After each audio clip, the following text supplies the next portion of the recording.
Today we're going to go game by game, matchup by matchup, and look at these games from a fantasy football perspective. We will identify the must-starts along with all the other fantasy assets in those matchups to see how fantasy points could be scored. But what you need to do right now is drop your start-sit questions in the comment section below. Ask it while you're watching the video. Watch it as long as possible as we cover your players. And I'll get back to your start-sit question later tonight. Somewhere around 10 p.m. to midnight or so, Eastern Standard Time, I will get back to answering all your guys' questions like I do every week through this video. But before you dig in, you need to click that subscribe button as well, because if you got a question next week, you can always come back to here.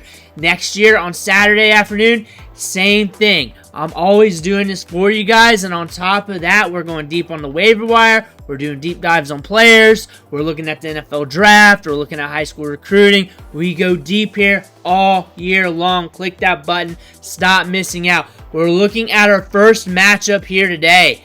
Packers and Bears. We got a 40.5 over-under. So Vegas is saying, hey, we do not expect the Bears to keep up with the scoring.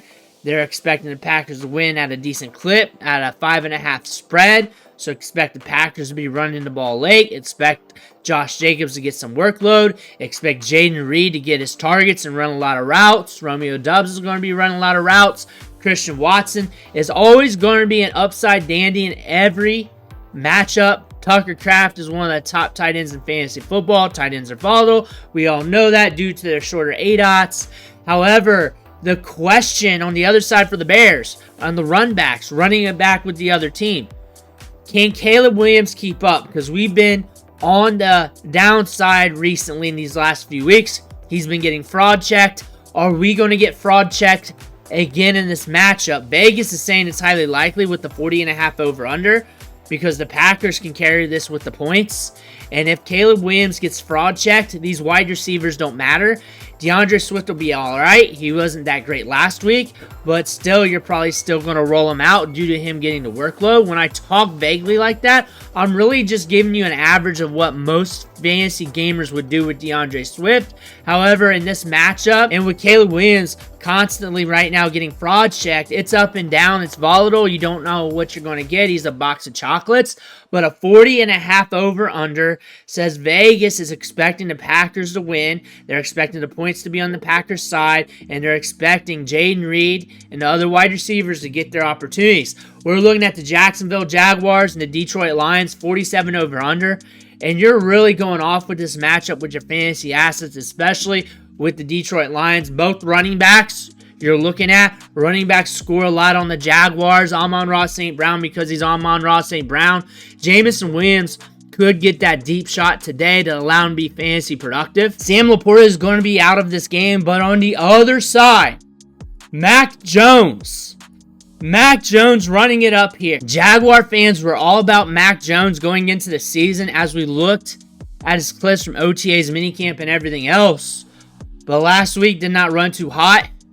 Can Travis Etienne get back to RB2 status and production? Can Brian Thomas Jr. be productive with Mac Jones? Parker Washington, Gabe Davis. Gabe Davis is questionable. Are those ancillary wide receivers going to matter? Is the game script going to be pushed enough here to where these wide receivers will get their opportunities?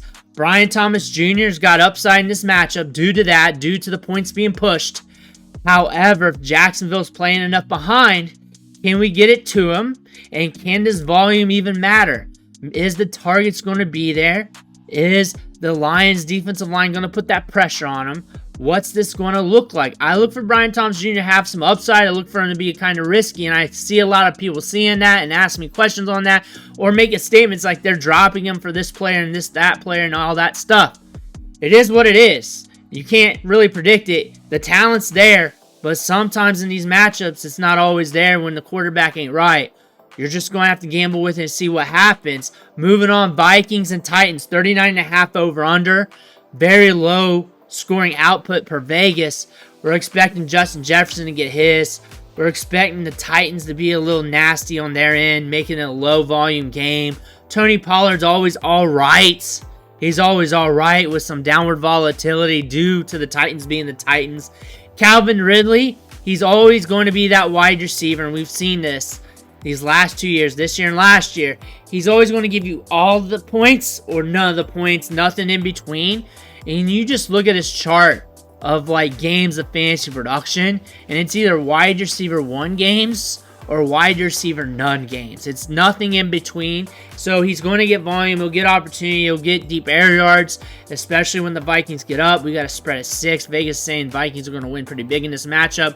Addison might shock you with some fantasy production. Naylor maybe as well. TJ Hockenson's getting that work. You're liking him back. Aaron Jones is going to get some work. However, the Vikings get up. Don't be surprised if we see a little bit more Cam Akers as they're trying to meat shield him into the playoffs deep into the season. That being said, Justin Jefferson is your true lock. You're loving TJ Hockenson. You're playing around with Addison. You're starting Aaron Jones more than likely, but you are realizing it may not be the most optimal situation. Even though points could be scored, it may be curtailed a little bit. We know what we're getting on the Titans side. Ravens Steelers 48.5 over under, and this could be a very fun one. We get to see Russ Cook in the division against the Ravens, and the Ravens will allow air yards to that deep threat. Can Mike Williams step it up here and get a little bit of extra work? George Pickens, they're going to try and lock him down, but he's going to get that deep ball. Najee and Jaylen coming in. Jaylen hurt, questionable, maybe in, maybe out, probably in, probably not. I don't know. We're watching that right now. Najee should be getting some work here in this matchup. Pat Freiermuth, you're watching him. You're watching Dwayne Washington. Mainly George Pickens in this offense. Maybe Mike Williams sneaks something out. You're looking at the Ravens here. Derrick Henry against a tough defense should get you baseline at least, unless he breaks something off, which could happen. Zay Flowers should get volume. He was down last week. When you start him, he doesn't score. When you bench him, he doesn't. That's the type of fantasy asset he is, but when you look at the numbers, it's always trending to look good. Rashad Bateman, deep ball city, and he's that type of player that only gets a few targets a game, 3 to 5, but they're deep downfield. All he has to do is bring it in. Is this the game we start seeing more of Deontay Johnson? That's the question. It's getting very scary right now for our Deontay Johnson fantasy managers. Look for him to carve more routes. He didn't run many routes last week. I think he ran like 8 routes last week. Look for him to get more than 8 maybe in this tricky matchup. Andrews versus Likely. Likely's back from when I scrubbed the injury report off Sleeper. If I'm wrong there, blame Sleeper. Andrews, Likely, we're sharing the workload. Tight end's going to tight end. The volume's going to be weird in this game. Hopefully we live up to the shootout scenario placed here by Vegas. Tight spread. This is going to be a fun one to watch. You're going to see a lot of guys hitting fantasy football, and you'll probably see a couple busts out of this game too, because you're looking at some tight defenses. Raiders and Dolphins. Running backs go ham against the Raiders. Devin Achane. Maybe this is a Jaylen Wright scenario where he pops one off, because running backs score fantasy points on the Raiders. Tyreek Hill, jacked up hand. Might get you that yak, though. Jalen Waddle getting some work in the passing game. Could be okay in this matchup. Jonnu Smith's getting targets, and you want that tight end, especially if you're plucking tight ends off the waiver wire. You think you know where the ball's going in this game. Both sides. Jakobi Meyers is going to get targeted like crazy. He's a guy you're throwing in lineups more than likely, especially in the flex spots. He's going to get you volume. Outside of that, you guys see where the chips land for fantasy production. Alexander Mattison gets work and has hit on some weeks. Cheap option for your lineups. Cheap options don't always hit, but cheap options are great because they're cheap, and he's getting work, and he's getting work in the passing game. Trey Tucker hasn't hit yet, but he's getting a good rate of targets, so he might be a surprise play for you in deeper leagues. Rams Patriots 43.5 over under. We know where the ball's going here on the Rams side. We don't really need to talk about it too much. Kyren Williams is going to get all the workload out of the running back position. Cooper Kupp, Puka, Nacua, they're going to be running all over the place. Demarcus Robinson might accidentally pop one. He is going to run a lot of routes. He will see some targets. If he catches the big play, then you're going to have some production out of him. Run backs on the Patriots. This is where you can gamble off the waiver wire if you're really hurting. Boute's running about 100% of routes every week, getting 6 targets a game. Douglas is getting over 20% target share. Kendrick Bourne is emerging. He's up and down week to week in this offense, but with Drake May there, anything could happen. Ramondre Stevenson's getting work, and Drake May moving the football is allowing him to be more efficient for fantasy production. If this game pops off, we got a 43.5 over-under. I think Vegas is looking at Drake May and company and wondering if they can keep up with the Rams. If Drake May can do that, this one might hit the over. This one might be a fun one. If the Rams can live up that 4.5 spread, then we'll get some garbage time points too out of these wide receivers and tight ends for the Patriots. That's something to look at if you're looking at Hunter Henry. That's something to look at here in this offense. This could be the game that could be a trap if Drake May doesn't hit. I look for Drake May to push the pace, and I look for one of these wide receivers to sneak something on you. Colts and Jets, this is a trap game, especially for fantasy football, and it's all on Anthony Richardson. If we come back matured from this time off and we start slinging the rock appropriately against this tough defense, maybe you got Pittman back, you got Downs, you got A.D. Mitchell, you got some weapons here. Alec Pierce. Downs is the guy you're really looking at. He's been getting the targets, he's been getting the opportunity. Pittman's been up and down all year long with a lot of down to him. Jonathan Taylor, you're just starting him. Doesn't matter if it's a good matchup or not. Unless you really want to go off your gut, then that's on you. That's not advice. That's on you. Breece Hall is getting work, and he's Breece Hall, one of the top running backs in the league. You're just always going to start him. Garrett Wilson, Devontae Adams, the targets are concentrated to those two guys, and on any given Sunday, they can give you a lot of fantasy points, but the Jets are the Jets too, and they could really stink up the place as well on offense. 43.5 over-under.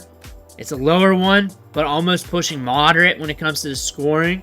I look for this one to be a trap game for fantasy, as in Anthony Richardson is the pedal point here to where he could really push the pace of this game, or he can make it super ugly. Browns and Saints, 44 over-under, and this could be the game you did not know you needed, as both teams like to get vertical. Jameis Winston likes to get vertical. Carr likes to get vertical. Tipton versus an MVS versus anybody else running routes in the offense. I don't think Carr cares at this point. I think he's just going to sling it deep. And, of course, Alvin Kamara is going to get so much work. So much work that he should at least volume in the double-digit fantasy production. Run back, Cedric Tillman getting deep balls. I don't think anybody's really looking to bench him unless they're blessed at wide receiver. Jerry Jeudy, kind of the same thing, but not as prevalent. Elijah Moore is your sleeper. David Njoku, a lot of you guys are just going to start him because he's going to get that extra work. Elijah Moore, mentioned him twice, super sleeper in this game. Now we're looking at Seahawks 49ers here. Debo, McCaffrey, Pearsall, Jennings. The ball's going to be concentrated there. Some of these guys are going to hit. Some of them are not when it comes to the wide receiver spot. Odds are in favor for Debo. Pearsall is probably going to get 4 to 6 targets. Jennings, if he can connect downfield, should be solid. We got 48 over-under. That should lend to that. Christian McCaffrey's getting that work. He's officially back. George Kittle is questionable, so pay attention to him. Run backs on the other side. We know where the ball is going here on both sides. Metcalf is going to get the deep targets and the volume. Jack Smith-Njigba is going to get volume. Can we hit underneath? Lockett is your lottery ticket in this game. Kenneth Walker going to get volume. Can we hit? But he will get volume in the passing game. Can we hit with this volume against the tough defense of the 49ers? Falcons, Broncos. And this one could be a trap because the Broncos defense is good. However, the Falcons offense can push the pace. Can't wait to see that collision right there. We got a 44 over-under. Drake London getting deep balls downfield. Coming back from the hip last week. Looked good. Will still look good. Will get shut down a little bit. It's not optimal. He could splash on you, but would not be surprised if it's not grand. You're still probably going to start him, though. Same with Darnell Mooney. Same with Kyle Pitts. I look for one of these pass catchers to be on the up, and probably one of them to be on the downs pretty bad. I look for a bad beat here. I just don't know which one. Ray McCloud could sneak up some targets here as the Falcons have to get creative, but that's not a guaranteed start or anything. That's just me thinking outside the box, looking at this matchup. Run backs on the other side. Cortland Sutton, deep ball city, volume as well. Vele and Franklin, we are watching those two rookies. More than likely, if you have to, you're starting Vele. Audric Estime is going to get work. And the Falcons recently have been allowing fantasy points to running backs at an okay clip, a little bit more than average compared to the league average. That's something to look at. Next week, if he continues to get volume against the Raiders, will be the Audric Estime week if he gets the volume. If he doesn't hit this week, if he doesn't hit today, Sunday, then you still want to hold on because that matchup against the Raiders is something you want to look at. Chiefs and Bills. That Chiefs defense is going to make things rough. It's going to make things hard to project. And this offense is getting Juju Smith-Schuster back. Xavier Worthy is up and down. He's just up and down. The time you bench him is the time he goes off. A lot of people are soured on him. He's very volatile and very raw. DeAndre Hopkins, you're throwing him in there, and you're really hoping this Bills team can cook one way or another. They're going to be creative, and the ball's going to go somewhere that you're not going to predict it. They're going to try and use James Cook a lot in the passing game. They're going to try and get the ball out to him in the flat. Don't be surprised if Ray Davis does something. Dawson Knox will probably get a few extra targets underneath. It may not be fantasy productive, but he'll probably get a few extra targets underneath. Expect the ball to go in some weird places in the passing game. Expect Khalil Shakur to get moved around a little bit. Expect the volume in this game to be a little bit slower. The Bills may try to run the clock a little bit with these running backs. They've done it in the start of the season. The Chiefs are capable of doing that too. This could be a fast-paced game in terms of clock ran. Slow-paced game when it comes to plays ran. One of those types of games. You're starting Travis Kelce. There's upside in this matchup, but it's all on Josh Allen. It's all on this team being creative because they're going to shut down the running backs when it comes to the run game. They're going to shut down the outside, and this offense has to be creative. We're seeing this week in and week out with this Chiefs defense, and then that offense can push the pace if Josh Allen can push it.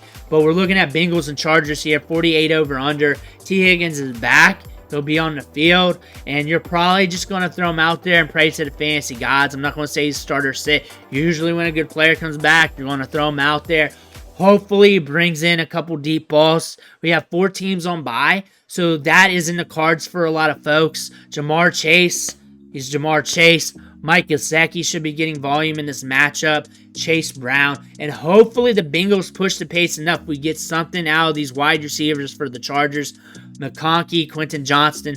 Hopefully they get some of that work in to help us in fantasy football. I look for McConkey to get those short to intermediate targets. Quentin Johnston's been hot. He's a contested catch play. Wouldn't be surprised if we get a bad beat, but I wouldn't be surprised if he keeps it up. I just wouldn't be surprised either way. I look at him as a very volatile player, and I don't think anybody's going to really argue against that. J.K. Dobbins getting to work. Gus Edwards is questionable. We'll watch the reports. He's probably going to play. I don't know why I really just said that. But J.K. Dobbins should be getting that work, getting opportunities. Hopefully this game script pushes, and we get a tight spread here, so maybe it's going to be a tight game. Hopefully we get fantasy points on both sides. Cowboys-Texans. I don't know why this is on Monday night still. I think they're going to just rag on the Cowboys for being shitty, and they're going to talk up the Texans so they can get good narrative into the playoff push. That being said, Nico Collins is back.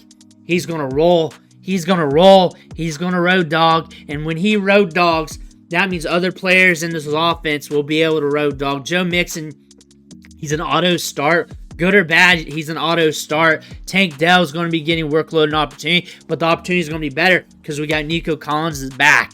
He's back. And John Mechie, Xavier Hutchinson, one of the ancillary wide receivers, you're looking at them because this is a matchup here that could get very ugly for Dallas to the point that maybe we pull Nico and Tank third quarter and you let some of these other guys work. Also, John Mechie is running a lot of routes with Nico out, so I would not be surprised if he gets some work in the slot and worked in between. Maybe he gets like 3 targets or something like that, something to pay attention to. The run back, CeeDee Lamb, you're never not going to bench him, but it's really going to hurt your stomach for the rest of the year. Rico Dowdle's going to be getting more work. Some games he looks very good and fluid, but it is the Dallas Cowboys. It's going to hurt your stomach, and maybe you're not able to start him. Hopefully you're better off at running back, but again, touches are touches. And they're not going to be shut out every game, so they are going to score some points even though they're hurting at quarterback. Those are the matchups rolling into Week 11. Remember, drop your start-sit question in the comment section below. Make sure to hit that subscribe button on the way out. One, thanks for watching. Catch you on the next video.